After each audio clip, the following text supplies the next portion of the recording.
This is the 14th of January 2010. We're at the Moody Gardens Discovery Center, essentially the Ellis Island of the Gulf Coast.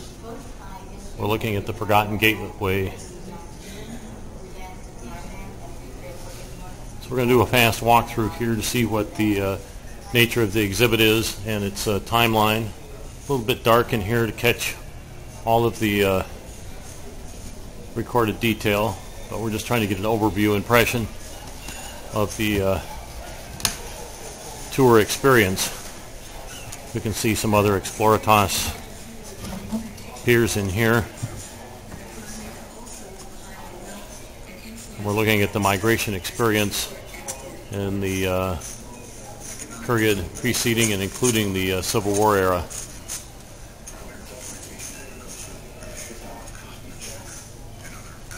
Framing questions here are: have you ever been forced to move against your will? Do you believe that forced migration to the U.S. still exists today? And we have the Texas Gulf Coast connecting points here.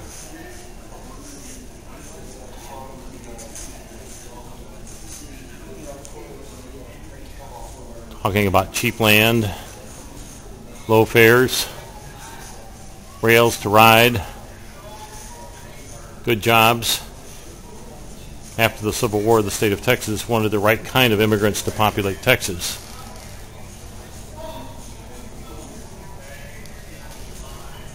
So we have some of the sequel to the Manifest Destiny myths that promoted the migrations across the Great Plains on some of our national historic trails.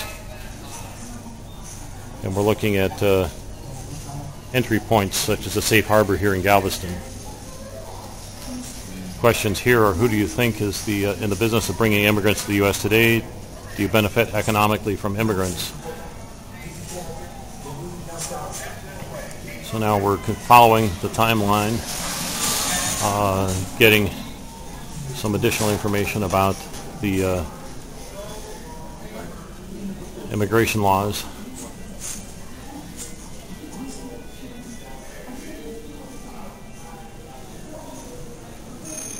We're looking at problems of quarantine for contagious diseases.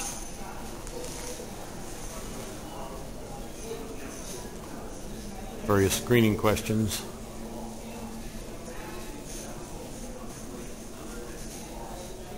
More challenge questions.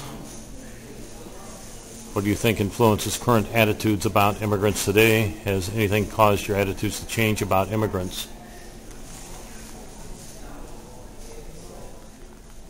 We're nearing the beginning of the outbreak of World War I. Immigrants have long been escaping the social and political unrest in Europe, which finally erupted in 1914 in World War I.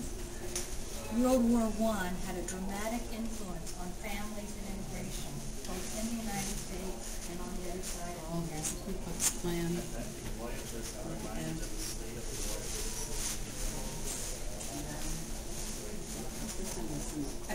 Playing the fear, uncertainty, and doubt card. Alien infection. Or what do you think? Have you ever worked to change public opinion about immigration? How does public opinion and immigration law influence one another? Now we see something on literacy tests starting in about 1917. And we can see a major timeline exhibit here showing and comparing and contrasting immigration laws, related events, and the Galveston history.